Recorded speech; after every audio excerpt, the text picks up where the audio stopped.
اللہ تعالیٰ کے حکم پر چلنے کا ہمیں طریقہ بتلایا ہے.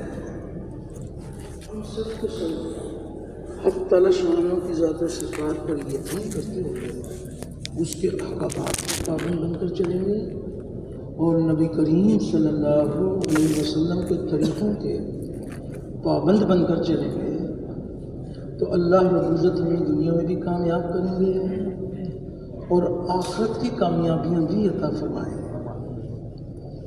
دونوں جہانوں کی کامیابی کا ذریعہ اللہ رب العزت کا مبارک دین ہے اور دین کے زندہ ہونے کا ذریعہ نبی کریم صلی اللہ علیہ وسلم کی دعوت والی محنت ہے. آج سب سے پہلا درجہ دعوت والی محنت کے زندہ ہونے کا ہے. آپ صلی اللہ علیہ وسلم والی مبارک محنت زندہ ہوگی تو حق تعالیٰ شانوں کا مبارک دین زندہ ہوگا اور دین انسانوں کی زندگی میں آئے گا تو انسانیت جہنم کی آگ سے بچ کر جنت میں جانے والی بنے گی. تو پہلا درجہ محنت کا ہے اور نبیوں والی محنت میں سب سے پہلی بنیاد یقینوں کی تبدیلی ہے. یقین تبدیل ہو جائے, اللہ کے غیر سے ہو جانے کا یقین دلوں سے نکل جائے, اللہ تعالیٰ کی ذات سے سب کچھ ہونے کا یقین دلوں میں اتر جائے اور دنیا میں پھیلے ہوئے مادی اسباب سے کامیابی کا یقین دلوں سے نکل جائے. نبی کریم صلی اللہ علیہ وسلم والے عملوں سے کامیابی کا یقین دلوں میں اتر جائے. تو سب سے پہلے بنیاد یقین کا بدل جانا ہے اور یقینوں کی تبدیلی کا بڑا ذریعہ یہ مبارک کلمہ اور کلمے کی مبارک دعوت ہے. کلمے کی دعوت کو لے کے پھرنا, اوروں کو پھرنے کے لیے تیار کرنا, ایک ایک کے دروازے پر جا کر اللہ تعالیٰ کی بڑائی کے بول بولنا. اللہ ہی ہمارا مالک ہے, اللہ کے سوا کوئی ہمارا مالک نہیں ہے. اللہ رب العزت ہی پالنے والے ہیں, اللہ کے سوا کوئی ہمارا پالنے والا نہیں ہے. وہی درد مندوں کے درد دور کرنے والا, غم زدوں پر راحت رساں, مجبوروں کی پکار سننے والا, بے یار و مددگار کی مدد کرنے والا, ہر اکیلے کا ساتھی, ہر اکیلے کا ہمدم, اور اللہ اتنا قریب جو کسی سے دور نہیں. انسان اکیلا ہے, اللہ تعالیٰ شارک سے بھی زیادہ قریب. دو ہیں, تیسرا اللہ موجود, تو اللہ اتنا قریب جو کسی سے دور نہیں, اور وہ ایسا غالب جو کسی سے مغلوب نہیں, اور ایسا پالنے والا کہ اپنے پالنے میں کسی نقشے کسی شکل کا پابند نہیں. ساری کی ساری مخلوق اللہ کی محتاج اور اللہ کسی کی محتاج نہیں ہے, اور نہ اس کی ذات میں کوئی شریک, نہ اس کی صفات میں کوئی شریک. وہ اپنی ذات میں بھی یکتا, اپنی صفات میں بھی یکتا, اور نہ اس کی کوئی مثال, نہ اس کا کوئی ثانی. اللہ کا کوئی ثانی نہیں ہے, وہ ایک ہے, اکیلا ہے, جو چاہتا ہے اپنی قدرت سے کرتا ہے, اپنے کرنے میں کسی مخلوق کا پابند نہیں ہے. تو اللہ جل شان کی عظمت اور کبریائی کے بول اتنا بولیں, اتنا سنیں کہ ہمارے مردہ دل زندہ ہو جائے, اور اس بول کو لے کے پھریں, اوروں کو بھی پھرنے کے لیے تیار کریں. تو اپنے اپنے دل میں اتارنے کی نیت کے ساتھ اللہ رب العزت کی بڑائی کے بول بولنا، تو حق تعالی شان کی عظمت اور کبریائی اس کا کوئی کنارہ نہیں ہے۔ اللہ کی بڑائی لامحدود ہے۔ اللہ رب العزت نے اپنے بندوں کو اپنی بڑائی سمجھانے کے لیے قرآن حکیم میں کیسی پیاری مثال ارشاد فرمائی، تاکہ میرے بندے پہچان لیں کہ اللہ کی بڑائی اس کا کوئی کنارہ نہیں ہے، لامحدود ہے۔ تو کیسی پیاری مثال ارشاد فرمائی، آتا ہے کہ تمام دنیا بھر کے درختوں کو تراش پر قلم بنا لیں اور موجودہ سمندر اس کی سیاہی تیار کر لیں، اور 7 سمندر اور اس کی کمک پر آ جائیں، اس کی سیاہی بھی تیار کر لیں۔ اور جس قدر مخلوقات ہے، یعنی سارے انسان، سارے فرشتے، سارے جنات، ساری مخلوقات حق تعالی شانوں کی عظمت اور کبریائی، اللہ رب العزت کے کمالات لکھنا شروع کر دیں تو لکھنے والوں کی عمریں تمام ہو جائیں اور قلم گھس کر ٹوٹ جائیں اور سمندروں کی سیاہی ختم ہو جائے اور اللہ کی بڑائی ختم ہو۔ اللہ جل شان اتنے بڑے ہیں، ان کے بڑے ہونے کی کوئی حد نہیں ہے۔ اپنے اپنے دل میں اتارنے کی نیت کے ساتھ اللہ رب العزت کی بڑائی کے بول بولنا کہ ایک اکیلا اللہ مالک اور باقی سب مملوک، اور ایک اکیلا اللہ خالق اور باقی سب مخلوق، ایک اکیلا اللہ رازق اور باقی سب مرزوق، ایک روزی دینے والا اور سب کے سب روزی لینے والے، اور ایک اکیلا اللہ غنی اور باقی سب فقیر، ساری دنیا کے بادشاہ، اللہ کے در کے بھکاری، ساری دنیا کے حاجی نمازی، اللہ کے در کے سوالی، سب کے سب منگتے، محتاج، اور اللہ کسی کے محتاج نہیں، اور نہ اس کی ذات میں کوئی شریک، نہ اس کی صفات میں کوئی شریک، وہ اپنی ذات میں بھی یکتا، اپنی صفات میں بھی یکتا، اور نہ اس کی کوئی مثال، نہ اس کا کوئی ثانی، اللہ کا کوئی ثانی نہیں ہے، وہ ایک ہے، اکیلا ہے، جو چاہتا ہے اپنی قدرت سے کرتا ہے، اپنے کرنے میں کسی مخلوق کا پابند نہیں ہے۔ تو اللہ جل شانہ کی عظمت اور کبریائی کے بول اتنا بولیں، اتنا سنیں کہ ہمارے مردہ دل زندہ ہو جائے، اور اس بول کو لے کے پھریں اور ان کو بھی پھرنے کے لیے تیار کریں، اور اس بات کی بھی دعوت دی جائے کہ جہاں جہاں سے جو کچھ ہو رہا ہے وہ تنہا اللہ کی قدرت سے ہو رہا ہے۔ جہاں جہاں سے ہوتا ہوا ہمیں نظر آ رہا ہے، حقیقت میں یہاں سے نہیں ہو رہا، وہ اللہ رب العزت کے ارادے سے، اس کی مشیت سے، اس کے حکم سے ہو رہا ہے۔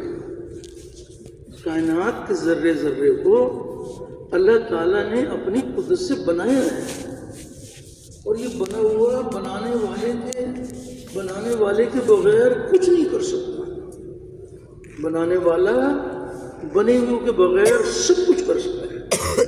یہ یقین دل میں اتر جائے، جو اللہ کا غیر ہے یہ کس قدر اللہ کا محتاج ہے۔ نہ اللہ کی ذات میں کوئی شریک، نہ اللہ کی صفات میں کوئی شریک، وہ اپنی ذات میں بھی یکتا ہے، اپنی صفات میں بھی یکتا ہے، اور نہ اس کی کوئی مثال، نہ اس کا کوئی ثانی، اللہ کا کوئی ثانی نہیں ہے، وہ ایک ہے، اکیلا ہے، جو چاہتا ہے اپنی قدرت سے کرتا ہے، اپنے کرنے میں کسی مخلوق کا پابند نہیں۔ تو ایک ہے غیب کی خبروں پر یقین، اور ایک ہے مشاہدے تجربے پر یقین۔ غیب کی خبروں پر یقین دلوں میں اتر جائے، اور مشاہدے تجربے کا یقین دلوں سے نکل جائے۔ یہ مشاہدہ تجربہ یہ انسانوں کی اپنی نسبت ہے، اور غیب کی خبریں اللہ اور اس کے رسول کی نسبت ہے۔ غیب کی خبر کچھ اور بتائے گی، انسانوں کے مشاہدے تجربے کچھ اور بتائیں گے، تو کس پر یقین لائیں گے؟ غیب کی خبروں پر یقین لائیں گے تو پھر اپنی نظر کا انکار کرنا پڑے گا کہ جو میری آنکھ دیکھ رہی ہے وہ حقیقت نہیں ہے، جو غیب کی خبر بتا رہی ہے وہ حقیقت ہے۔ غیب کی خبر بتا رہی ہے کہ پانی پیاس بجھانے میں اللہ کے حکم کا پابند ہے، اور اللہ جل شانہ پیاس بجھانے میں پانی کے پابند نہیں ہے۔ وہ چاہیں تو پانی کے بغیر پیاس دور کر دیں، لیکن پانی ان کے حکم کے بغیر پیاس دور نہیں کر سکتا۔ تو جو بیچارہ پانی ان کے حکم کے بغیر پیاس دور نہیں کر سکتا، تو پیاس کے بجھانے میں پانی کا کمال ہے یا اللہ کا کمال ہے؟ تو جس کو پانی کا کمال نظر آئے، مشاہدہ تجربہ تو یہی بتاتا ہے، پیاس آئی پانی پیا پیاس دور ہو گئی۔ اس میں جو اللہ کا حکم آ رہا ہے اس پر ایمان لاؤ، اللہ پر ایمان لاؤ، اللہ کے سارے احکامات پر ایمان لاؤ۔ کوئی چھوٹی بڑی مخلوق اس کے چاہے بغیر کچھ نہیں کر سکتی۔ کائنات کے ذرے ذرے پر اللہ کا قبضہ ہے۔ درخت کا پتا اللہ تعالیٰ کے حکم کے بغیر گر نہیں سکتا۔ مشاہدے تجربے یہ بتاتے ہیں، یہ ہوائیں چلتی ہیں، یہ سوکھے ہوئے پتے ہیں، یہ گرتے رہتے ہیں، یہ ہماری نظر بتا رہی ہے۔ اور غیب کی خبر بتا رہی ہے کہ کوئی پتا ان کے حکم کے بغیر نہیں گر سکتا۔ کوئی مخلوق چھوٹی ہو یا بڑی ہو، کرنے والی ایک ذات ہے، باقی سب سے کرایا جا رہا ہے۔ جن سے کرایا جا رہا ہے وہ ہمیں نظر آتے ہیں، اور کرانے والا وہ نظر نہیں آتا۔ اس پر ایمان لاؤ۔ اسرافیل علیہ السلام، پتہ تو چھوٹی سی مخلوق ہے، اسرافیل علیہ السلام کیا چیز لے کر کھڑے ہوئے ہیں؟ کیا لے کر کھڑے ہوئے ہیں؟ سور لے کے کھڑے ہوئے ہیں۔ تو کس کے حکم کے منتظر ہیں؟ اللہ کے حکم کے منتظر ہیں۔ 1000 سال کھڑے رہیں، حکم آئے گا تو سور کو وہ حکم اللہ پاک دکھائیں گے نہیں۔ اللہ کی ذات بھی پردے میں، ان کے حکم بھی پردے میں۔ ایمان لاؤ کہ ان کے حکم کے بغیر اس کائنات میں کچھ نہیں ہو سکتا۔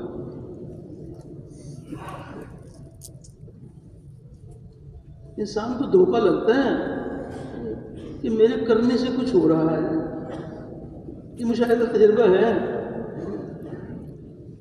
کہ کچھ اللہ کرتے ہیں اور کچھ بندہ کرتا ہے۔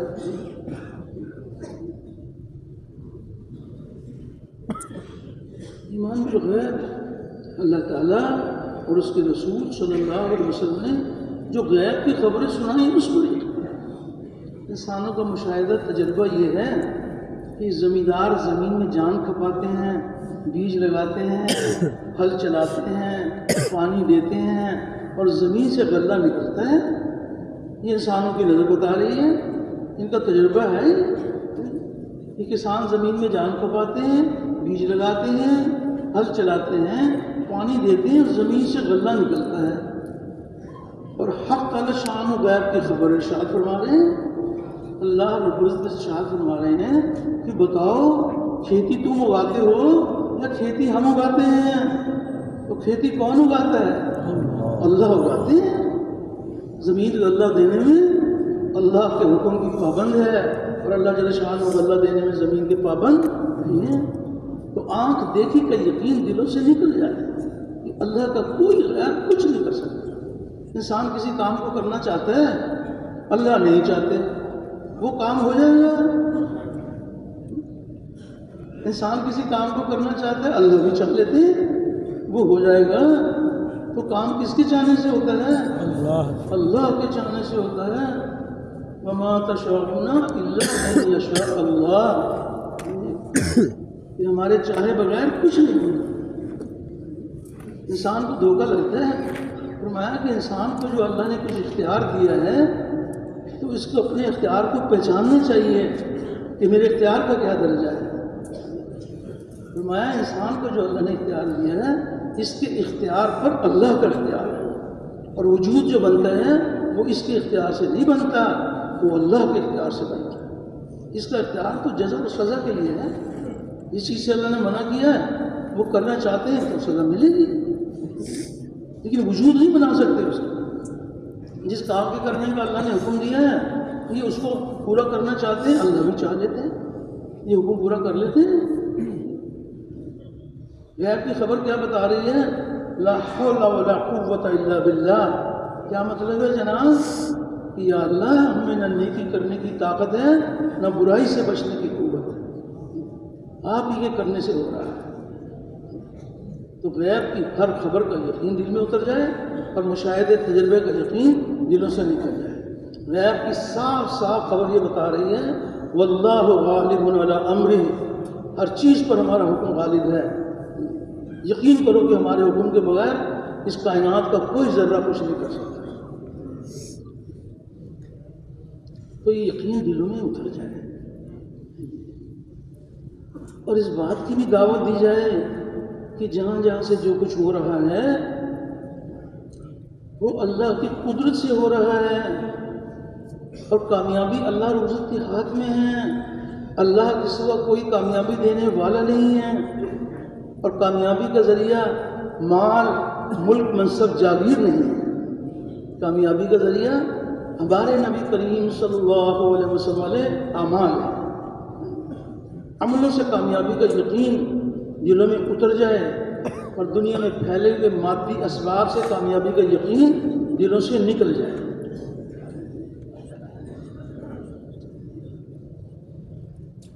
مشاہدے تجربے کے یقین کی بات ہے کہ مادی اسباب زیادہ ہوں گے تو زیادہ کامیابی ملے گی، تھوڑے ہوں گے تھوڑی کامیابی ملے گی۔ انسانوں کے اپنے مشاہدے تجربے کا یقین ہے۔ غیب کی خبر بتا رہی ہے کہ کامیابی اللہ رب العزت کے ہاتھ میں ہے، اور کامیابی کا ذریعہ ہمارے نبی کریم صلی اللہ علیہ وسلم علیہ اعمال ہے۔ یہ جتنے مادی اسباب ہیں یہ بیکار نہیں بنائے، ایک ذرہ بھی اللہ نے بیکار نہیں بنایا۔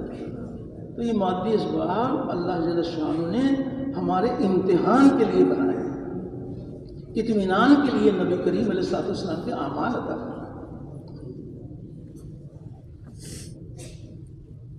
عملوں کو یقین والوں کی زندگی کیسی ہو، ان کی زندگی کا کیا نمونہ ہوگا، اور مادی اسباب والوں کی زندگی کا کیا نمونہ ہوگا۔ مادی اسباب کی یقین والے وہ مادے کو جمع کر کے اللہ کو دکھاتے ہیں کہ اللہ آپ ہمیں کامیاب کرتے ہیں، آپ ہمارے مال کے انبار کو تو دیکھیں، آپ ہماری سلطنت تو دیکھیں۔ اللہ کے وعدے حق ہیں اور پورے ہونے کے لیے ہیں۔ وہ ان شکلوں کو سامنے رکھ کر کامیابی کا فیصلہ نہیں فرماتے، وہ ہمارے دل کے یقین کو دیکھتے ہیں اور جسم سے نکلنے والے اعمال کو دیکھتے ہیں۔ تو عملوں سے کامیابی کا یقین جس کے دل میں ہوگا اس کی زندگی کا کیا نمونہ ہوگا۔ ایک صاحب اللہ تعالیٰ، اللہ کے رسول پر ایمان لانے والے، ان کو وزارت کی کرسی مل گئی تھے، اعمال کے یقین والے، تو وزارت کی کرسی پر نہیں بیٹھے اور علماء کی خدمت میں حاضر ہو گئے کہ جی اللہ کی طرف سے امتحان آ گیا، یہ تو امتحان ہے کہ مجھے وزارت مل گئی، تو آپ وزارت میں اللہ کے حکم، نبی کریم علیہ السلام کے طریقے مجھے سکھا دیں۔ صرف وزارت کے اوپر اللہ کا وعدہ نہیں ہے، اگر اس میں نبی کریم علیہ السلام کا عمل بھرا ہوا ہوگا تو اللہ پاک کامیاب کریں گے۔ علماء نے شفقت فرمائی اور ان کو وزارت کے مسائل سکھا دیے۔ انہوں نے وزارت کی کرسی پر بیٹھ کر اللہ تعالیٰ کے حکم، نبی کریم علیہ السلام کے طریقے پر کام شروع کر دیا۔ تو جس وزیر کی وزارت میں اللہ کے حکم، نبی کریم علیہ السلام کے طریقے بھرے ہوئے ہیں، تو ایسے وزیر کو اللہ ناکام کریں گے یا کامیاب کریں گے؟ سارے بھائی بتاؤ، تو وزارت کی کرسی کی وجہ سے کامیاب کریں گے یا نبی کے عمل کی وجہ سے کامیاب کریں گے؟ تو مجھے کون سا یقین ہے کہ بڑی کرسی تو بڑی کامیابی اور چھوٹی کرسی تو چھوٹی کامیابی؟ یہ غلط یقین کی بات ہے۔ حق تعالیٰ شان و کامیابی دیتے ہوئے مادی اسباب کو سامنے رکھ کر فیصلہ نہیں کرتے۔ ایک مزدور، وزیر کی تو بات اپنی جگہ، ایک مزدور مزدوری میں اللہ کا حکم نبی کے طریقے پر مزدوری کرے گا، شام کو تھکا ہارا گھر آئے گا، اللہ اس کے سارے گناہ معاف کر دیں گے، سارے مزدوروں کے معاف کر دیں گے، سارے مزدوروں کے معاف نہیں کریں گے، جس کی مزدوری میں نبی کریم علیہ الصلوۃ والسلام کا عمل ہوگا اس کے گناہ معاف کر دیں گے۔ تو یہ جو مادی اسباب ہیں یہ امتحان کے لیے ہیں، ان پر اگر اطمینان ہوتا ہے تو یہ کامیابی کا دھوکہ ہے۔ کامیابی کا ذریعہ اللہ کے احکامات ہیں، اور ہمارے نبی کریم صلی اللہ علیہ وسلم اللہ تعالیٰ کے حکموں پر چلنے کا ہمیں طریقہ بتلاتے ہیں۔ ہم اللہ پاک کی ذات پر یقین کرتے ہوئے اس کے احکامات کے پابند بن کر چلیں گے، نبی کریم صلی اللہ علیہ وسلم کے طریقوں کے پابند بن کے چلیں گے، اللہ پاک ہمیں دونوں جہان میں کامیاب کریں گے۔ تو اعمال کے یقین والے اعمال کا سودا نہیں کرتے، دنیا کی چیزوں کے بغیر اعمال نہیں بیچتے، اور مادے کے یقین والے اعمال کو ضائع کریں گے، عمل ضائع ہوتا ہے تو ہو جائے، مال مل جائے، بہنوں کا کھا جائیں گے تو ہماری زمین جو ہے نا، ہمارے پاس زمین زیادہ ہوگی، ہمارے پاس مال زیادہ ہوگا۔ یہ غلط یقین کی بات ہے۔ اعمال پر اللہ کے وعدے، جب حکم آ جائے کسی چیز کے اختیار کرنے کا کر لو، کوئی شریعت منع نہیں کرے گی، اور حکم آ جائے چھوڑنے کا تو چھوڑ دو، نہ چھوڑنا اپنی طبیعت کی وجہ سے، نہ کسی کام میں لگنا اپنی طبیعت کی وجہ سے۔ وہ جو وزیر صاحب نے اللہ کے حکم نبی کے طریقے پر کام شروع کر دیا، بہت مبارک، یہ چھوٹا امتحان ہے، اس میں تو ایک چیز، ایک وزارت آ رہی ہے، وزارت کے آنے میں انہوں نے اللہ کا حکم پورا کر دیا، بہت مبارک۔ آگے چل کر بڑا امتحان آ گیا، بڑا امتحان یہ آ گیا کہ ان کے جو اوپر والے ہیں وہ کہتے ہیں جی چھوڑو یہ دقیانوسی طریقہ، اگر آپ نے وزیر رہنا ہے نا تو جیسے ہم چاہتے ہیں ایسے کام کرو۔ تو اب یہ امتحان آ گیا کہ اگر یہ نبی کریم علیہ الصلوۃ والسلام کے عمل کو بچائیں تو کرسی گئی، اور کرسی کو بچائیں تو کیا ہوگا جناب؟ اعمال کا سودا کرنا پڑے گا۔ اب یہ مقابلہ آ گیا کہ جس وزیر نے وزارت کی کرسی کو ٹھوکر مار دی کہ وزارت جاتی ہے تو جائے، اللہ کا حکم نہ ٹوٹے اور نبی کا طریقہ نہ چھوٹے، تو جس وزیر نے اعمال کو گلے لگایا اور کرسی کو ٹھوکر مار دی، تو ایسے وزیر کو اس امتحان میں اللہ ناکام کریں گے یا کامیاب کریں گے؟ تو غیب کی خبر والے سب یہی کہیں گے، جو آپ نے کہا نا، غیب کی خبر والے سب کہیں گے کہ انہوں نے اعمال کو گلے لگایا، اللہ اپنی قدرت سے ان کو کامیاب کرے۔ اور مادی اسباب کے یقین والے، مشاہدے تجربے کے یقین والے اس کے گھر میں آئیں گے کہ چودھری صاحب بڑا افسوس ہوا، آپ کی وزارت چلی گئی، کچھ سمجھداری سے کام لے لیتے جی، کچھ سمجھوتا کر لیتے، آپ نے کیا کیا؟ مشاہدے والے کہیں گے یہ ناکام ہو گیا ان کی وزارت سے۔ اللہ کے احکامات، ہمارے نبی کریم علیہ السلام کے طریقے دونوں جہانوں کی کامیابی کا ذریعہ ہیں۔ تو اس لیے یہ بات کہی جا رہی ہے کہ یہ مادی اسباب کے یقین کو دل سے نکالنے کے لیے اللہ رب العزت نے ہمیں ایک مبارک دعوت عطا فرمائی ہے، جو دعوت ذریعہ ہے یقینوں کی تبدیلی کا۔ تو اس مادی اسباب کے یقین کو دل سے نکالنے کے لیے واضح طور پر ڈرے نہیں، یا شروع میں ذرا دل پر کچھ بوجھ آئے گا، لیکن صاف دعوت دیں، جس کے پاس جائیں ان کو اس بات کی دعوت دیں کہ مال سے مال والوں سے اور ملک سے ملک والوں سے زندگی نہیں بنتی، زندگی اللہ بناتے ہیں اور نبی کریم علیہ السلام کے اعمال پر بناتے ہیں، سونے چاندی سے اور سونے چاندی والوں سے اور کارخانوں سے اور کارخانے والوں سے زندگی نہیں بنتی، زندگی اللہ بناتے ہیں اور نبی کریم صلی اللہ علیہ وسلم اعمال پر بناتے ہیں۔ ڈگری سے اگر یقین یہ ہے کہ چھوٹی ڈگری تو چھوٹی کامیابی اور بڑی ڈگری تو بڑی کامیابی، چھوٹا عہدہ تو چھوٹی کامیابی، بڑا عہدہ تو بڑی کامیابی، تو اس غلط یقین کو دل سے نکالنے کے لیے ہمت کے ساتھ دعوت دیں کہ ڈگری سے اور ڈگری والوں سے اور عہدے سے اور عہدے والوں سے زندگی نہیں بنتی، زندگی اللہ بناتے ہیں اور نبی کریم صلی اللہ علیہ وسلم اعمال پر بناتے ہیں۔ دنیا کی چیزیں آتی ہیں، آ جائیں، نبی کا عمل بنتا ہے، چیزیں آ جائیں، اور چیزیں جاتی ہیں، نبی کا عمل بن جائے، چیزیں چلی جائیں۔ چیزوں کا آنا یا جانا یہ کامیابی کا دھوکہ ہے، کامیابی کا ذریعہ ہمارے نبی کریم علیہ السلام کے مبارک اعمال ہے۔ تو عملوں سے کامیابی کا یقین دلوں میں اتر جائے اور مادی اسباب سے کامیابی کا یقین دلوں سے نکل جائے۔ تو اس کے لیے اس دعوت کو لے کے پھرنا، اوروں کو پھرنے کے لیے تیار کرنا، اور اس بات کی بھی دعوت دی جائے کہ دنیا کی چیزوں میں صرف چیزوں سے اللہ کامیاب نہیں کریں گے، اس میں تو اعمال بھرے ہوئے ہوں۔ پانی پئیں سنت کے مطابق، کھانا کھائیں سنت کے مطابق، سنت کے مطابق، گھر میں داخل ہونا سنت کے مطابق، گھر سے باہر نکلنا سنت کے مطابق، پاؤں میں جوتی پہننا اتارنا سنت کے مطابق، لباس پہننا اتارنا سنت کے مطابق۔ تو اعمال بھرے ہوئے ہوں، مزدوری میں عمل بھرا ہوا ہو، وزارت میں عمل بھرا ہوا ہو، تجارت میں عمل بھرا ہوا ہو۔ جس تاجر کے اللہ نے جس تاجر کو امتحان کے طور پہ تجارت دے دی اور اس کی تجارت میں اللہ کے احکام نبی کے طریقے بھرے ہوئے ہیں، تو ایسے تاجر کو اللہ ناکام کریں گے یا کامیاب کریں گے؟ سچے تاجروں کا حشر انبیاء اور صدیقین کے ساتھ ہو، ان کی تجارت کے اندر جو ہے نا اللہ کے احکامات ہیں۔ تو اس بات کی بھی دعوت دی جائے کہ کامیابی اللہ رب العزت کے ہاتھ میں ہے، اور کامیابی کا ذریعہ ہمارے نبی کریم علیہ السلام کے مبارک اعمال ہیں۔ تو صرف چیزیں ضرورتیں پوری ہو جاتی ہیں، وہ تو اللہ پاک مسلم غیر مسلم سب کی ضرورتوں کو پورا کر دیتے ہیں۔ دھوکہ یہ لگتا ہے بھی عمل کریں یا نہ کریں، ضرورتیں تو ہماری پوری ہو جاتی ہیں۔ تو صرف ضرورتوں کا پورا ہونا کامیابی نہیں ہے، کامیابی تو اللہ کے احکامات کے چلنے میں ہے۔ چیزوں میں تو اعمال بھرے ہوں، صرف چیزیں نہ ہوں اس میں اعمال بھرے ہوئے ہوں۔ بہت مبارک ہے ایسی تجارت کہ جس میں نبی کریم علیہ السلام کا عمل بھرا ہوا ہے۔ بہت مبارک ہے وہ وزارت کہ جس کی وزارت میں اللہ کا حکم نبی کا طریقہ بھرا ہوا ہے۔ بہت مبارک ہے وہ مزدوری کہ جس کی مزدوری میں اللہ کا حکم نبی کا طریقہ بھرا ہوا ہے۔ بہت مبارک ہے وہ نکاح کہ جس کے نکاح میں اللہ کے حکم نبی کے طریقے بھرے ہوئے ہیں۔ بہت مبارک ہے، لیکن صرف شکلوں کو جمع کرنا یہ کامیابی کا دھوکہ ہے۔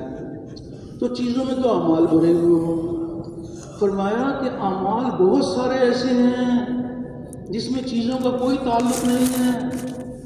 دنیا کی چیزوں کے بغیر صرف عمل پر حق تعالیٰ شان کو اپنی قدرت سے کامیاب کر دیتے ہیں، لیکن صرف چیزوں میں کامیاب نہیں کرتے، اس میں اعمال بھرے ہوئے ہوں۔ چیزوں میں اعمال بھرے ہوئے ہوں، اور اعمال بہت سارے ایسے ہیں چیزوں کا تعلق ہی نہیں ہے۔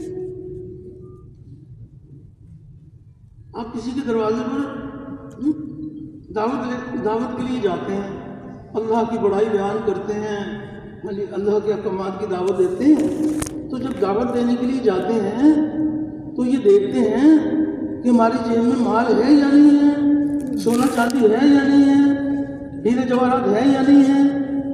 دعوت کے عمل کے لیے پوری دنیا کی چیزوں کی ضرورت ہے۔ براہ راست اللہ اپنی قدرت سے کامیاب کرتا ہے۔ تمام انبیاء علیہ السلام کی سنت ہے، اور دعوت دینا اللہ کی سنت بھی ہے۔ اس کے لیے دنیا کی چیزوں کی ضرورت نہیں ہے۔ اعمال تو آپ کو بہت سارے ملیں گے، براہ راست اللہ اپنی قدرت سے عمل پر کامیاب کرتے ہیں، دنیا کی چیزوں کے بغیر، لیکن خالی چیزوں پر کامیاب نہیں کریں۔ کتنا اونچا عمل ہے اللہ کی طرف بلانا۔ ایمان والے جب اچھی اچھی باتیں کرتے ہیں، بہت اچھی اچھی باتیں کرتے ہیں، اللہ رب العزت کو ایمان والوں کی بہت ساری باتیں پسند ہیں، بہت پسند ہے، سچ بولتے ہیں اللہ کو بہت پسند ہے۔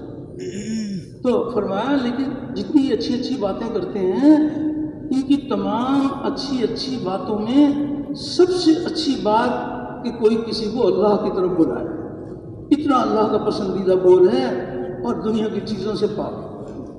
براہ راست اللہ اپنی قدرت سے دعوت کے عمل پر ہدایت کی راہیں کھولتے ہیں۔ ہدایت کا مل جانا بہت بڑا انعام ہے، کوئی دنیا کی چیزوں کی ضرورت نہیں ہے۔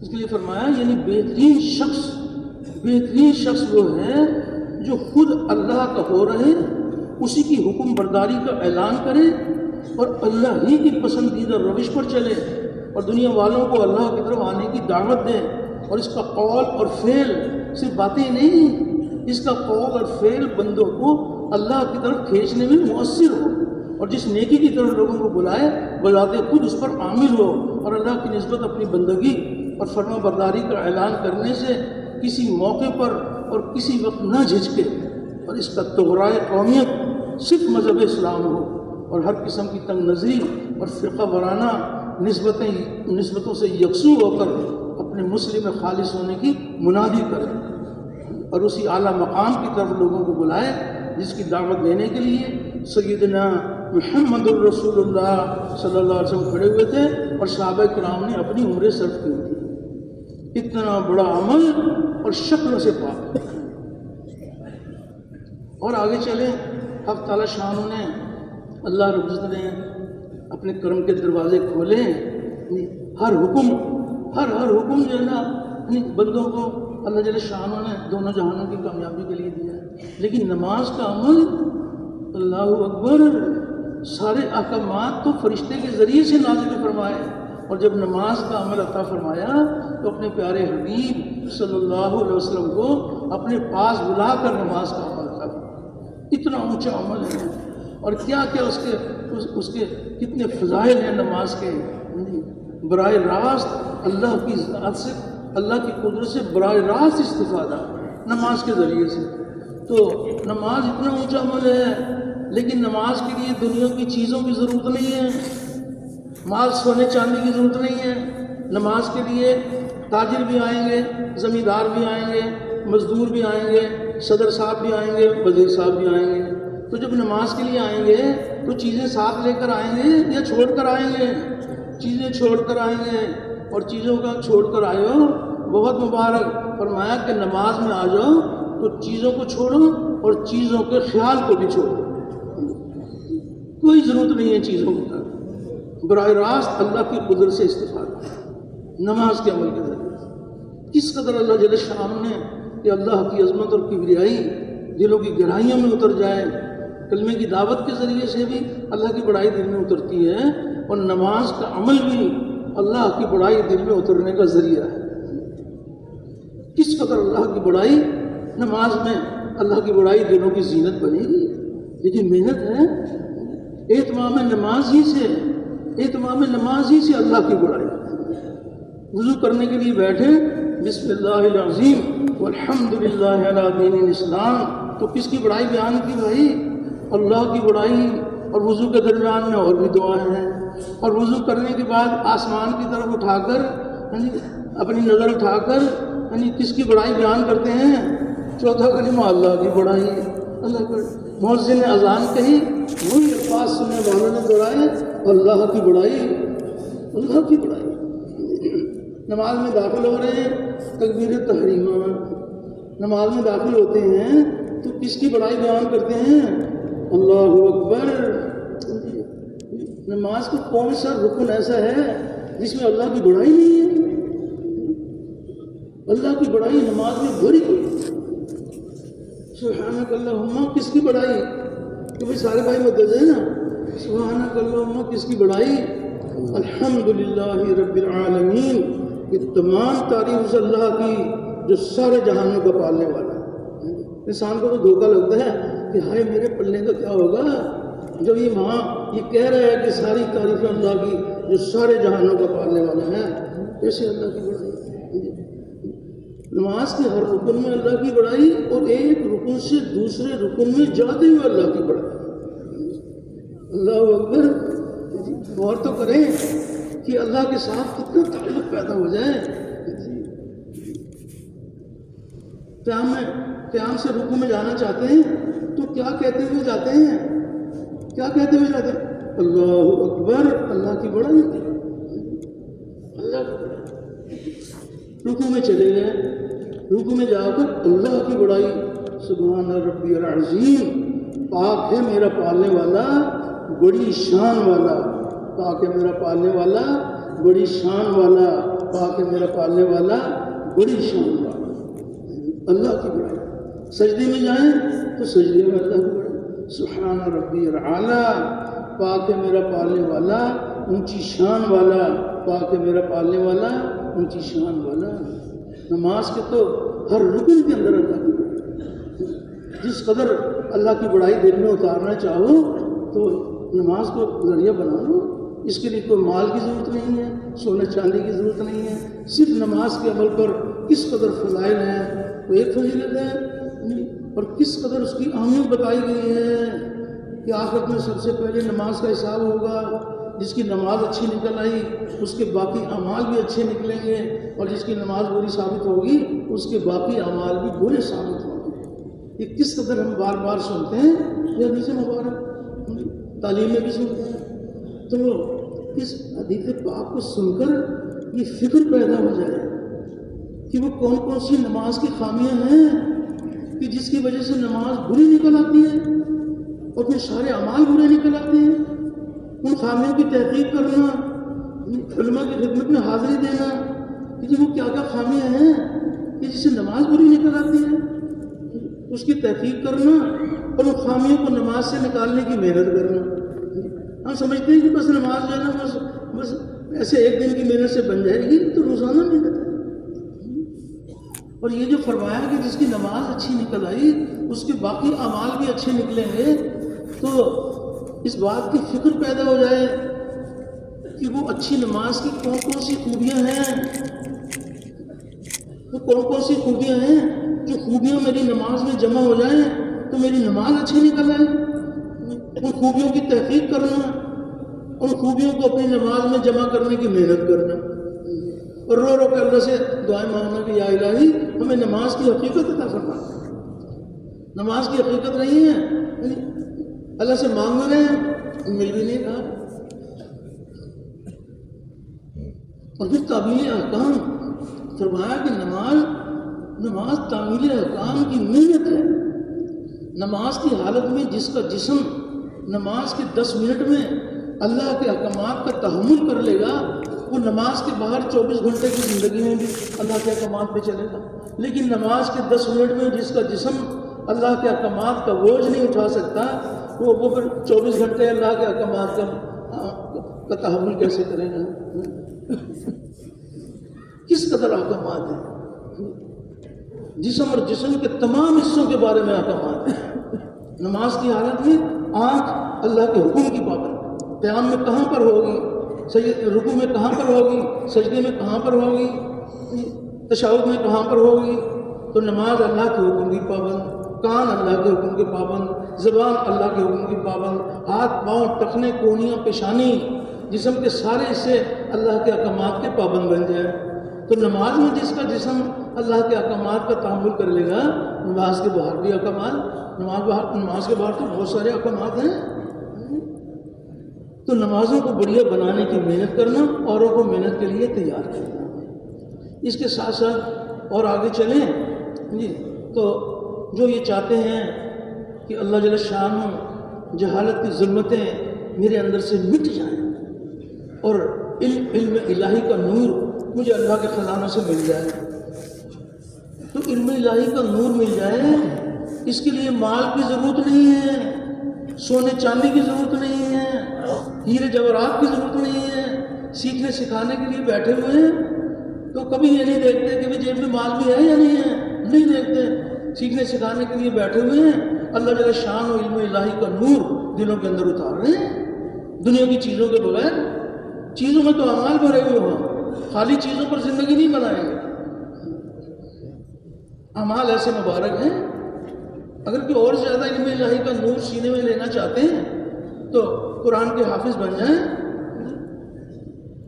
کلام الہی تو قرآن پاک کے حافظ بننے کے لیے مال کی ضرورت ہے، سونے چاندی کی ضرورت ہے، کسی چیز کی ضرورت نہیں ہے. حق تعالی شان علم الہی کا نور دلوں میں اتار دیتے ہیں. کتنی بڑی بات ہے، کل قیامت میں اس سے کہا جائے گا کہ اللہ کا کلام پڑھتا جا اور جنت کے درجے چڑھتا جا. کتنی بڑی کامیابی چیزوں سے پاک.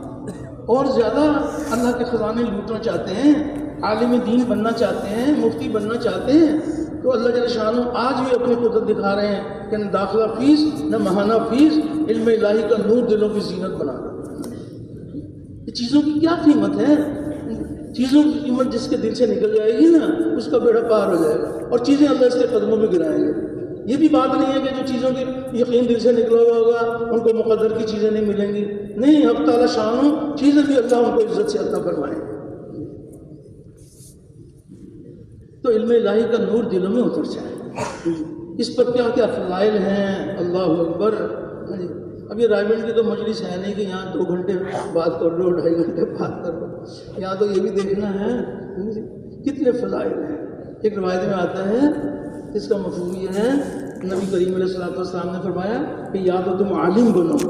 یہ فرمایا یا تو عالم بنو یا طالب علم بنو یا طالب علم بنو یا علم کو توجہ اور دھیان کے ساتھ سننے والے بنو اور یا علم اور علم والوں سے محبت کرنے والے بنو. اور 5ویں قسم کے نہ بنو ورنہ ہلاک ہو جاؤ. اور 5ویں قسم یہ ہے کہ علم اور علم والوں سے بغض رکھنا. اس میں ہلاکت بتائیے اللہ کے نبی نے. ہمیں کیا حق پہنچتا ہے کہ ہم کیا علم والے اور بغیر علم والے برابر ہو سکتے ہیں؟ تو بڑی نقصان کی بات ہے. ہلاکت ہے اس میں کہ علم اور علم والوں سے بغض رکھنا. تو کیا کیا بنے بھائی؟ یا تو عالم بنے اور یا طالب علم بنے یا علم کو توجہ اور دھیان کے ساتھ سننے والے بنے اور یا علم اور علم والوں سے محبت کرنے والے بنے. اور 5ویں قسم کے نہ بنے ورنہ ہلاک ہو جائیں. اور کوئی ایک فضیلت نہیں ہے. ایک روایت میں آتا ہے کہ علم کا اللہ کے لیے سیکھنا اللہ کے خوف کے حکم میں ہے اور علم کی تلاش میں کہیں جانا عبادت ہے اور علم کا یاد کرنا تسبیح ہے اور علم کی تحقیقات میں بحث کرنا جہاد ہے اور علم کا اپنے اہل پر خرچ کرنا اللہ کے یہاں قربت ہے. اس لیے کہ علم جائز اور ناجائز کے پہچاننے کی علامت ہے اور جنت کے راستوں کا نشان ہے اور وحشت میں جی بہلانے والا ہے اور سفر کا ساتھی ہے کہ کتاب کا دیکھنا دونوں کام دیتا ہے. اور علم تنہائی میں ایک محدث ہے اور خوشی اور رنج میں دلیل ہے اور علم کی وجہ سے علماء کا درجہ اللہ رب العزت بلند فرماتے ہیں. اس لیے کہ وہ خیر کی طرف بلانے والے ہوتے ہیں اور علم والے ایسے امام ہوتے ہیں کہ ان کے نشان قدم پر چلا جائے, ان کے افعال کا اتباع کیا جائے. اور فرشتے علم والوں سے دوستی کرنے کی رغبت کرتے ہیں اور اپنے پروں کو برکت حاصل کرنے کے لیے یا محبت کے طور پر ملتے ہیں اور دنیا کی ہر تر اور خشک چیز علم والوں کے لیے مغفرت کی دعا کرتی ہے. حتیٰ کہ سمندر کی مچھلیاں, جنگل کے درندے, چوپائے, زہریلے جانور, سانپ وغیرہ تک دعائیں مغفرت میں لگ جاتے ہیں. اور یہ سب کچھ اس لیے کہ علم دلوں کی روشنی ہے اور علم آنکھوں کا نور ہے اور علم کی وجہ سے بندہ امت کے بہترین افراد تک پہنچ جاتا ہے اور دنیا اور آخرت کے بلند مرتبوں کو حاصل کر لیتا ہے.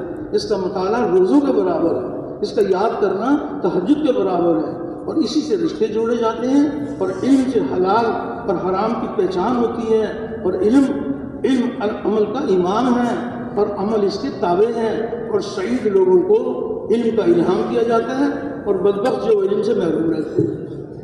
اس قدر اللہ جل شانہ یہ بات ہی چل رہی ہے کہ بہت سارے تو یعنی بہت ساری چیزیں ہیں اس میں تو اعمال بھرے ہوئے ہوں گے تو بہت مبارک, لیکن اعمال بہت سارے ایسے ہیں جس میں چیزوں کا تعلق نہیں ہے. اور آگے چلیں تھوڑی سی بات لے لیں تو آگے علم و ذکر. تو ذکر کتنا اونچا عمل ہے. اللہ اکبر. اللہ جل شانہ ذکر والوں پر کتنے مہربان ہیں. اللہ اکبر. یوں آتا ہے ایک روایت میں آتا ہے اللہ پاک ارشاد فرما رہے ہیں کہ میرا ذکر کرنے والے میرے اپنے آدمی ہیں اور میں ان کو اپنی رحمت سے دور نہیں کرتا. اگر یہ اپنے گناہوں سے توبہ کریں تو میں ان کا حبیب ہوں اور گناہوں سے توبہ نہ کریں تو میں ان کا طبیب ہوں کہ ان کو کسی پریشانی میں مبتلا کر کے ان کو گناہوں سے پاک کر دوں. کتنا اونچا عمل ہے اور دنیا کی چیزوں سے پاک ہے. کبھی آپ نے نہیں دیکھا ہوگا کہ جب ہم ذکر کے لیے بیٹھتے ہیں 3 تسبیحات صبح 3 شام, کم سے کم درجے کی بات ہے. اللہ توفیق دے تو اور ترقی کریں.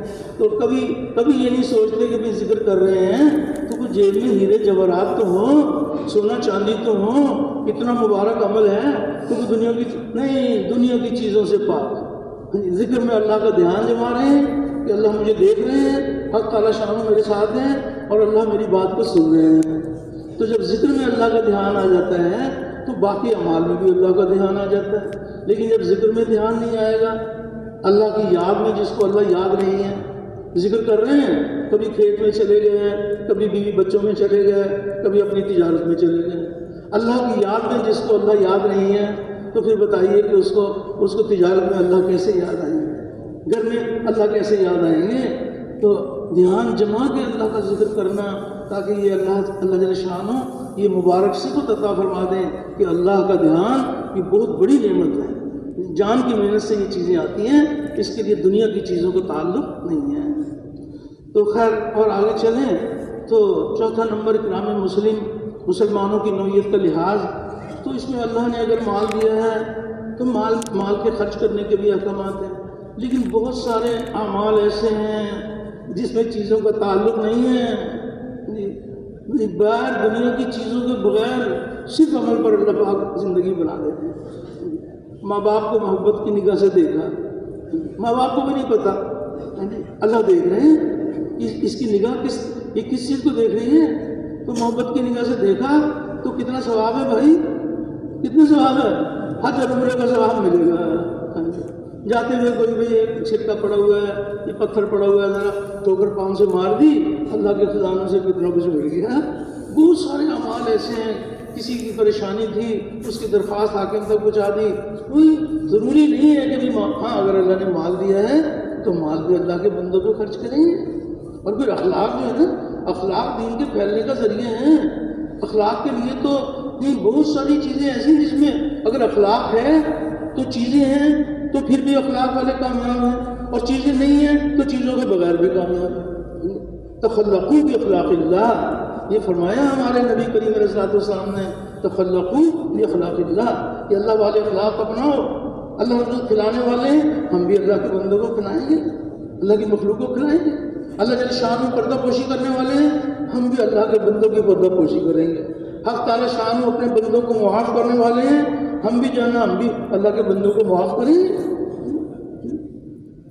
اللہ والے اخلاق اپناؤ، اللہ والے اخلاق، اللہ کے پاس تو حقیقی اخلاق ہیں، انہوں نے نعوذ باللہ کسی سے دیے نہیں ہیں۔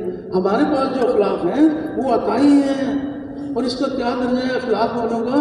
نبی کریم علیہ الصلوۃ والسلام فاتح بن کر مکہ مکرمہ میں داخل ہوئے، ساری زندگی جنہوں نے دکھ پہنچائے تھے اور کیسے کیسے صدمے پہنچائے تھے، لیکن ہمارے نبی کریم علیہ الصلوۃ والسلام کے مبارک اخلاق اور صحابہ کے مبارک اخلاق، اللہ نے اپنی قدرت دکھائی کہ جن لوگوں نے قسمیں کھا رکھی تھیں، جو کہتے تھے ہم پہاڑوں سے کود کے مر جائیں گے اور سمندروں میں ڈوب کے مر جائیں گے، دین اسلام قبول نہیں کریں گے، لیکن ہمارے نبی کریم علیہ الصلوۃ والسلام کے مبارک اخلاق کہ کسی نے آواز لگائی کہ آج تو مکے والوں کی بوٹی بوٹی کرنے کا دن ہے، آپ نے فرمایا کہ نہیں، آج جو ہے نا مکے والوں پر رحم کرنے کا دن ہے۔ میں ان کے ساتھ وہ سلوک کروں گا کہ یوسف علیہ السلام نے اپنے بھائیوں کے ساتھ سلوک کیا ہے، میں آج وہ سلوک کروں گا میں۔ تو کیسے اللہ پاک نے اپنی قدرت دکھائی۔ ابو سفیان رضی اللہ تعالیٰ عنہ اتنے اسلام کے دشمن، مسلمانوں کے دشمن، ان کے بارے میں ایسے اخلاق والے تھے صحابہ، ان کے بارے میں بات آئی کہ ابو سفیان یہ بھی اسلام میں داخل ہو جائیں، اس کے لیے کیا کرنا چاہیے؟ تو یہ بات آئی وہ سردار ہیں قوم کے، تو اگر انہیں بلایا جائے اور ان کا کچھ خصوصی اکرام کیا جائے اللہ کے لیے تو انشاءاللہ امید ہے وہ بھی اسلام میں داخل ہو جائے۔ ان کو بلایا گیا، نبی کریم علیہ الصلوۃ والسلام نے فرمایا کہ جو حرم میں داخل ہو جائے اس کو امن۔ تو جب انہوں نے یہ بات سنی وہ تو حیران رہ گئے کہ ہم تو سمجھ رہے تھے کہ آج جو ہے نا آج کسی کی گردن بچے گی نہیں، اور یہ ہمیں وہ راستہ سکھا رہے ہیں امن کا راستہ۔ تو تھے بڑے ذہین فہیم، اور بھی کسی الفاظ میں مزید بھی کچھ رعایت چاہیے، تو آپ نے فرمایا جو ابو سفیان کے گھر میں داخل ہو جائے اس کو بھی امن۔ تو جب یہ بات سنی نہیں میں ان کا اتنا بڑا دشمن وہ میرے گھر میں جو داخل ہو جائے اس کو امن مل جائے، بڑے متاثر ہوئے۔ لیکن پھر کسی اور الفاظ میں کوئی رعایت چاہیے، تو آپ نے فرمایا جو اپنے گھروں کے دروازے بند کر لیں اس کو بھی امن۔ بس یہ بات جو سننی تھی، اللہ کی طرف سے ہدایت کی گھڑی آئی اور ابو سفیان رضی اللہ تعالیٰ عنہ بن گئے، ہندہ رضی اللہ تعالیٰ عنہ بن گئیں، اکرمہ رضی اللہ تعالیٰ عنہ بن گئے، وحشی رضی اللہ تعالیٰ عنہ بن گئے۔ تو اخلاق کی دولت تو اللہ پاک نے حق تعالیٰ شانہ چاہتے ہیں کہ دعوت کے کام کرنے والوں کو تو خاص طور پر، ایسے تو ہر مسلمان کو چاہیے، لیکن دعوت کا کام جو ہے نا قدم قدم پر اچھے اخلاق کی ضرورت ہے۔ آپس کی الفت محبت، دوسروں کے دکھ درد میں کام آنا، یہ اللہ کو بہت محبوب ہے۔ ایک حدیث قدسی ہے، سارے بھائی متوجہ ہیں نا، سارے بھائی متوجہ ہیں۔ ایک حدیث قدسی ہے، حق تعالیٰ شان ارشاد فرما رہے ہیں کہ میری محبت ان لوگوں کے لیے واجب ہے جو میری وجہ سے ایک دوسرے سے محبت کرتے ہیں، یہ فرمایا، اور میری محبت ان لوگوں کے لیے بھی واجب ہے جو میری وجہ سے ایک دوسرے کے ساتھ خیر خواہی کرتے ہیں۔ نہیں، یہ نہیں فرمایا کہ یعنی میری محبت ان لوگوں میں واجب ہے، نہیں، جو میری وجہ سے خیر خواہی کرتے ہیں۔ اور یہ بھی فرمایا کہ میری محبت ان لوگوں کے لیے بھی واجب ہے جو میری وجہ سے ایک دوسرے سے ملاقات کرتے ہیں۔ تبلیغ والوں کے تو مزے ہی مزے ہیں، ان کی تو ملاقاتیں کبھی پوری ہوتی نہیں، خروج میں جائیں تو ملاقاتیں، مقام پر ہوئیں تو یہ کتنی تربیت کی جاتی ہے کہ دیکھو بھائی 2.5-3 گھنٹے جو ہے نا یہ ایک ایک کے دروازے پہ جا کے ملاقاتیں کرو، دعوت دو۔ تو یہ اللہ جل شانہ فرما رہے ہیں کہ میری محبت ان لوگوں کے لیے واجب ہے جو میری وجہ سے ایک دوسرے سے ملاقات کرتے ہیں، اور میری محبت ان لوگوں کے لیے بھی واجب ہے جو میری وجہ سے ایک دوسرے پر مال خرچ کرتے ہیں۔ تو اللہ کی محبت کا مل جانا، اللہ اکبر، غور تو کریں جی، کیا اللہ جل شانہ کس قدر مہربان ہے۔ ایک ہے ہم اللہ سے محبت کریں تو بھی ہمارا تو چارہ ہی نہیں ہے، ہم تو ایک قدم ایک سانس بھی اس کے بغیر نہیں لے سکتے، لیکن اللہ جل شانہ وہ محبت کرنے والے بن جائیں، کتنا بڑا انعام ہے۔ راستہ بتا دیا کہ اللہ کی محبت کیسے حاصل ہوگی۔ اور پھر آپ نے سنا ہوگا علماء سے کہ جب اللہ جل شانہ جب کسی سے محبت فرماتے ہیں تو آسمانوں کی مخلوق میں یہ اعلان کیا جاتا ہے کہ فلاں بندے سے مجھے محبت ہے، اور ساری آسمانوں کی مخلوق تم بھی اس سے محبت کرو، سارے آسمانوں کی مخلوق کی محبت حاصل ہو جاتی ہے۔ پھر یہ اللہ کے ساتھ اور تعلق میں ترقی کی تو پھر وہ آسمانوں کی محبت چھن چھن کر زمین پر اترنی شروع ہو جاتی ہے، اور سب سے پہلے عام لوگوں میں یہ محبت نہیں آتی، رجال اللہ، اہل اللہ، راسخ العلم والے، سب سے پہلے ایسے اللہ والوں کے دلوں میں اس کی محبت آ جاتی ہے۔ اس کے بعد پھر چلتے چلتے ساری مخلوق میں اس کی محبت کا اعلان کر دیا جاتا ہے۔ اب یہ وہی ہے جو چاروں طرف سے فکرے کسے جاتے تھے کہ دیکھو اس نے یہ تبلیغ میں لگ کر اس نے کیا، اتنا بڑا تاجر تھا، اتنا بڑا زمیندار تھا، اور اس نے جو ہے کسی چیز کی پرواہ نہیں کی، کیسی باتیں سنتا تھا۔ آج جو ہے نا آج سب کی آنکھوں کا تارا اللہ نے بنا دیا۔ تو یہ بات یہ اللہ جل شانہ کرم فرما دیں، یہ مبارک صفات ہیں۔ اور اس کے ساتھ ساتھ فرمایا کہ 5واں تصحیح نیت، تو اخلاص کے بغیر کوئی عمل اللہ کے یہاں قبول نہیں ہوتا جی، جو بھی عمل ہو وہ محض اللہ کو راضی کرنے کے لیے ہو۔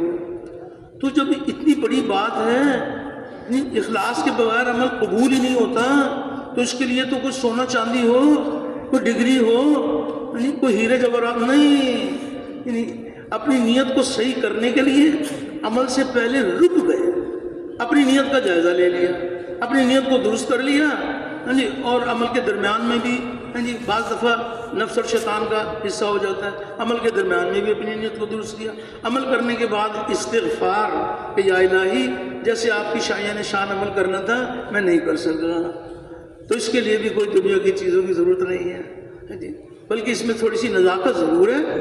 ہاں اتنی بات ہے کہ ایک ہے اللہ کو راضی کرنے کا جذبہ، اخلاص، اور ایک ہے اللہ نے اعمال پر جو وعدے فرمائے ہیں، اللہ کے وعدوں کا یقین۔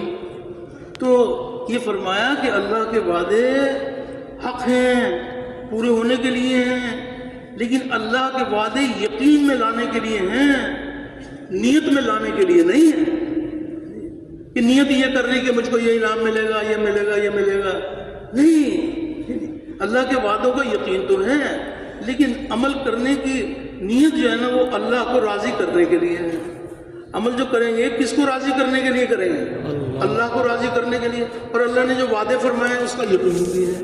تو ایسا نہ ہو کہ یقین کے زور میں آ کر اخلاص کو کھو بیٹھیں، جو انعام ملے گا اسی کو مقصود بنا لیں کہ بس یہ ساری عمر دعا مانگ رہے ہیں کہ یا اللہ میری اس بیماری کو دور کر دے، میں اس لیے جو ہے نا میں صلاۃ الحاجت پڑھ رہا ہوں۔ فرمایا کہ یہ صلاۃ الحاجت کے پڑھنے پر یعنی اس کو یقین تو ہو، لیکن نیت نہ ہو کہ میری بیماری دور ہوگی۔ نیت کس کو راضی کرنے کے لیے ہو؟ ایک طرف انعام اور ایک طرف منعم، تو اللہ کی رضا جو ہے نا یہ مقصود ہے، اور اللہ کا وعدہ ہے۔ تو فرمایا کہ اللہ کے وعدوں کے زور میں آ کر اخلاص کو نہ کھو بیٹھے، اور اخلاص کے زور میں آ کر اللہ کے وعدوں کو نہ کھو بیٹھے کہ بس جی ہم تو اللہ کی رضا کے لیے کر رہے ہیں، جو انعام ملے گا نہیں ملے گا اس کو چھوڑو۔ نہیں بھائی، اللہ وعدہ فرما رہے ہیں ہمیں یقین ہے کہ اللہ پاک ہمیں انعام دیں گے، تو اب اس کے لیے بھی تھوڑی سی محنت کرنی پڑتی ہے، ہاں جی۔ تو ایسے تو نہیں عمل میں توازن قائم ہو جاتا کہ اخلاص اپنی حدود میں رہے اور یقین اپنی حدود میں رہے۔ تو ایک دن کی محنت نہیں، مسلسل محنت کریں گے، اللہ سے مانگیں گے، اللہ پاک اخلاص کا نور بھی عطا فرمائیں گے اور اللہ کے وعدوں کا یقین بھی برقرار رہے گا۔ اس کے ساتھ ساتھ بھائی ہم سب کا ایمان ہے ہمارے نبی کریم صلی اللہ علیہ وسلم آخری نبی ہیں، آپ کے آخری نبی ہونے کی بنا پر نبیوں والا کام آپ کی پوری امت میں منتقل کیا گیا ہے۔ ہر امتی کی ذمہ داری ہے اور پوری کی پوری امت کی ذمہ داری ہے۔ تو یہ ذمہ داری کو بوجھ نہیں ہے، یہ اللہ کا بہت بڑا انعام ہے کہ اللہ نے اس امت کو نبی کریم علیہ الصلوۃ والسلام کے آخری نبی ہونے کی بنا پر نبیوں والا کام آپ کی پوری امت میں منتقل کیا گیا ہے۔ جس مبارک کام کے لیے حق تعالی شان نے خاتم الانبیاء کو مبعوث فرمایا، اسی مبارک کام کے لیے آپ کے ساتھ ایک امت کو بھی مبعوث فرمایا، امت مبعوثہ۔ آج محنت اس بات کی ہو رہی ہے کہ پھر سے امت نبی کریم صلی اللہ علیہ وسلم کے نہج پر محنت کرنے والی بن جائے، امت کا ہر طبقہ کرنے اول کے طبقے کے مشابہ بن جائے۔ لیکن امت اس سطح پر جب آئے گی جب محنت کرنے والے ظاہری طور پر بھی اور باطنی طور پر بھی حضور والی محنت کے ساتھ شباہت اختیار کریں گے، اللہ جل شانہ اپنی قدرت سے اللہ پاک ساری دنیا میں دین کے پھیلنے کا ذریعہ بنائیں گے۔ کس قدر اللہ جل شانہ مہربان ہے۔ محنتیں تو دنیا میں بہت ساری ہیں، لیکن حق تعالی شان اس محنت کے بارے میں فرما رہے ہیں کہ اللہ کے لیے ایسی محنت کرو جیسے محنت کرنے کا حق ہے۔ اللہ کو پانے کے لیے، اللہ کی ذات کو اپنانے کے لیے، اللہ رب العزت کو انسانوں کو دلوں میں بسانے کے لیے ایسی محنت کرو جیسے محنت کرنے کا حق ہے۔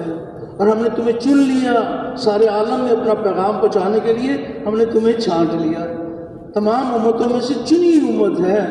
اتنے اس کے فضائل ہیں، لیکن صرف نام کی وجہ سے نہیں ہے، کام کی وجہ سے سارے فضائل ہیں۔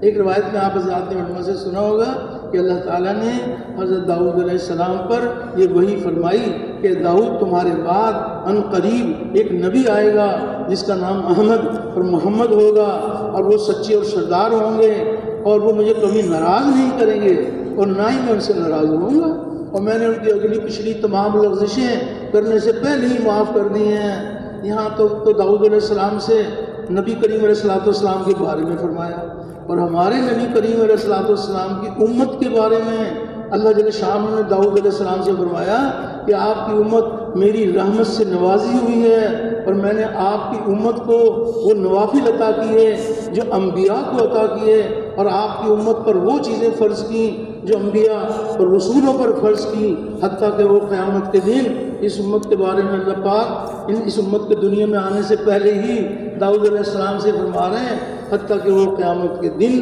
میرے پاس اس حال میں آئیں گے کہ ان کا نور انبیاء کے نور جیسا ہوگا۔ تو یہ سارے فضائل صرف نام کی وجہ سے ہیں یا کام کی وجہ سے ہیں؟ کہ کام اللہ نے ہمیں عطا فرمایا، اس پر اللہ کے وعدے ہیں۔ ہمیں تو بڑا اللہ کا شکر ادا کرنا چاہیے کہ یا اللہ آپ نے ہمیں نبی کریم علیہ الصلوۃ والسلام کا امتی بنایا۔ امتی کی کیا شان ہے، امتی کی کیا شان ہے۔ اس امت کے جتنے بھی فضائل ہیں وہ اسی بنیاد پر ہے کہ اس امت کو اللہ نے نبیوں والا کام، خاتم النبیین والی مبارک محنت آپ کی پوری امت میں منتقل کی گئی ہے۔ اخرجت الناس یعنی سارے انسانوں کی طرف نکالی ہوئی امت ہے، جس میں ماشاءاللہ بہت سارا مجمع قرآن کا بیٹھا ہوا ہے۔ حاجی صاحب رحمۃ اللہ علیہ، بھائی عبدالوہاب صاحب رحمۃ اللہ علیہ کبھی کبھی اپنی جیب میں سے ایک پرزہ نکال کے کاغذ کا، اور وہ اس امت کے بارے میں اللہ والوں کی باتیں ہیں تو وہ سناتے تھے پڑھ کے۔ کس قدر آج بھی ایک ہمارے ساتھی تھے، آج بھی انہوں نے یاد دلائی، تو وہ یہ تحریر تھی کہ اے مسلمانوں، اللہ تعالیٰ نے تمہیں تمام امتوں میں سے بہترین امت قرار دیا ہے، اور اس کے علم ازلی میں پہلے ہی سے یہ بات مقدر ہو چکی تھی، جس کی خبر بعض انبیاء سابقین کو دے دی گئی تھی کہ جس طرح نبی آخر الزمان حضرت محمد صلی اللہ علیہ وسلم سارے نبیوں سے افضل ہوں گے، آپ کی امت بھی ساری امتوں سے افضل ہوگی، کیونکہ آپ کی امت کو سب سے اشرف و اکرم پیغمبر نصیب ہوگا۔ پیغمبر تو اور امتوں کو بھی ملے ہیں، لیکن آپ کی امت کو سب سے اشرف و اکرم پیغمبر نصیب ہوگا، ادوم و اکمل شریعت ملے گی، علوم و معارف کے دروازے اس امت پر کھول دیے جائیں گے۔ ایمان و عمل اور تقوی کی تمام شاخیں اس امت کی محنت اور قربانیوں سے سرسبز و شاداب ہوں گی، اور یہ امت کسی خاص قوم و نسل یا مخصوص ملک و اقلیم میں محصور نہ ہوگی، بلکہ اس کا دائرۂ عمل سارے عالم کو اور انسانی زندگی کے تمام شعبوں پر محیط ہوگا۔ گویا اس امت کا وجود ہی اسی لیے ہوگا کہ جہاں تک ممکن ہو یہ لوگوں کو جنت کے دروازوں پر لا کھڑا کر دیں۔ یہ اب آپ غور فرما لیں کہ اخرجت للناس میں اس طرح اشارہ ہے، کتنی بڑی بات ہے۔ اخرجت للناس سارے انسانوں کی طرف نکالی امت ہے۔ نبی کریم علیہ الصلوۃ والسلام کے بارے میں قرآن حکیم میں اللہ پاک فرما رہے ہیں کافۃ للناس، کہ ہم نے آپ کو سارے انسانوں کے لیے بشیر اور نذیر بنا کر بھیجا ہے، کافۃ للناس۔ اور قرآن حکیم کے بارے میں فرمایا ہدی للناس، یہ کلام الہی، یہ ایک شہر ایک ملک کے انسانوں کی ہدایت کا ذریعہ ہے، یہ ہدی للناس سارے انسانوں کی ہدایت کا ذریعہ۔ قرآن حکیم ہدی للناس، نبی کریم علیہ الصلوۃ والسلام کافۃ للناس، اور آپ کی امت اخرجت للناس، اور اللہ کی ذات رب الناس، اللہ جل شانہ ایک شہر ایک ملک کے انسانوں کے پالنے والے ہیں، یہ سارے انسانوں کے پالنے والے ہیں۔ اللہ کی ذات رب الناس، نبی کریم صلی اللہ علیہ وسلم کافۃ للناس، قرآن حکیم ہدی للناس، اور آپ کی امت اخرجت للناس۔ تو اللہ جل شانہ کی دین ہے، ہم میں سے کسی نے درخواست نہیں دی تھی کہ یا اللہ آپ ہمیں آپ کی امت میں پیدا کر دیں۔ جب اللہ نے ہمیں اتنی بڑی سعادت دی ہے تو ہمیں اس کی لاج رکھنی ہے کہ ہم اللہ کے لیے، اللہ کا کلمہ بلند ہو، کفر کا کلمہ پست ہو، انسانی جہنم کی آگ سے بچ کر جنت میں جانے والی بن جائے۔ اس کے لیے نبی کریم علیہ الصلوۃ والسلام اور صحابہ کے مبارک طرز پر قربانیاں کی جائیں، اور اللہ کو راضی کرنے کے لیے اس کام کو کام بنایا جائے۔ تو سب کے سب اس کام کو اپنا کام بنانے کے لیے تیار ہیں، تو اکیلے کے لیے تیار ہیں، اوروں کو بھی تیار کریں گے۔ تو اللہ رب العزت نے ہمیں جان بھی دی ہے، اللہ نے مال بھی دیا ہے، مال بھی اللہ کے احکامات پہ قربان، جان بھی اللہ کے حکم پر قربان۔ ہاں جی، تو اللہ نے جو جنت کے بدلے میں سودا کیا ہے ایمان والوں کی جان مال کا، تو آدھی جان آدھے مال کا سودا کیا ہے، یہ ساری جان سارے مال کا۔ تو ساری جان سارا مال لگانے کے لیے اللہ کے احکامات پر نکلنے کے لیے حکم آ جائے گا، نکلیں گے۔ مقام کے اوپر کام کرنے کا حکم ہوگا، مقام پر کام کریں گے۔ جو بھی کام کریں گے مالک کے حکم کو دیکھ کے چلیں گے۔ ہاں جی، تو ساری جان سارا مال لگانے کے لیے، اللہ کے احکامات پر چلنے کے لیے سب تیار ہیں۔ اکیلے کے لیے تیار ہے، اوروں کو بھی تیار کریں گے کہ بیٹھے بیٹھے نہیں، کھڑے ہو کے فرماؤ انشاءاللہ اللہ کا کلمہ بلند ہو، کفر کا کلمہ پست ہو، ہم انشاءاللہ اپنی جان مال کو لگائیں گے۔ تو ذرا کھڑے ہو کے فرمائیں کون کون ماشاءاللہ اس کے لیے تیار ہیں۔ یہ بھائی وہ ماشاءاللہ، واہ واہ، بہت مبارک، اللہ پاک آپ کو بہت جزائے خیر عطا فرمائے۔ بھائی واہ واہ، اللہ پاک دیکھ رہے ہیں کہ میرے بندے جو ہے نا ان کے کیا جذبات ہیں، بہت مبارک، اللہ پاک قبول فرمائے۔ سب آمین کہیں جی ماشاءاللہ۔ اب بیٹھے تشریف رکھیں، دیکھو ابھی کوئی ساتھی جائیں نہیں بھائی، اتنی گزارش ہے آپ نے پورا